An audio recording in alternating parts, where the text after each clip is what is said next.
Democrats are well aware of what lies ahead for them in the November midterm elections, and they clearly resort to just about anything to mitigate their losses. That apparently includes this charming strategy.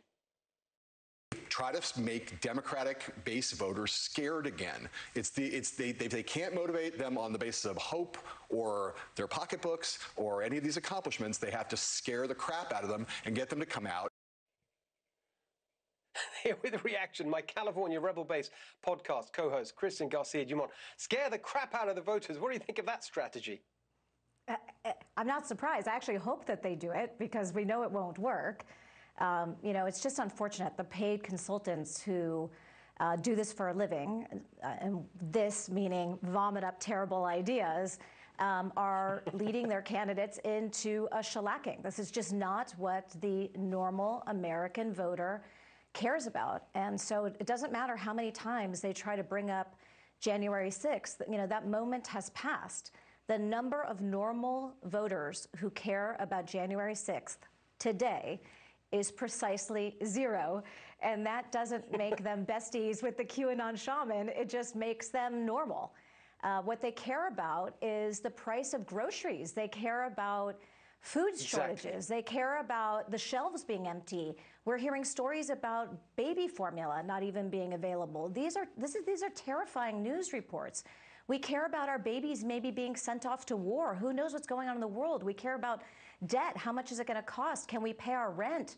Can we balance our checkbooks at the end of the month? And the elites just don't get it. And I guess we're old and dumb, but they need to pay a little bit more attention to the old and dumb class, or they're going to get shellacked come November. And they deserve it. That's exactly right. Exactly. I mean, that's what's so interesting about exactly as you picked up on what they were saying about the French voters voting for Marine Le Pen, who ran on the kinds of real issues that you're talking about, and actually. There isn't a practical, constructive response. Say, yeah, okay, we hear you on this, so we will do X, Y, and Z. No, they just want a kind of politics of fear, Trump, Trump, Trump all the time. It's really depressing, actually. It's because they don't actually have anything to run on. I mean, look at what's happened to the country. All Biden needed to be was not Trump. That was literally it. The bar was extraordinarily low. And he continued to dig from there. And the country is absolutely in tatters. It's a dumpster fire.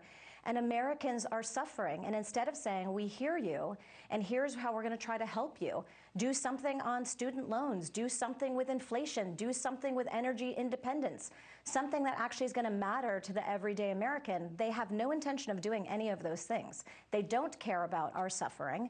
And so they're going to go back to these silly platitudes like fear, fear, fear, January 6th, January 6th, and it's just not going to work.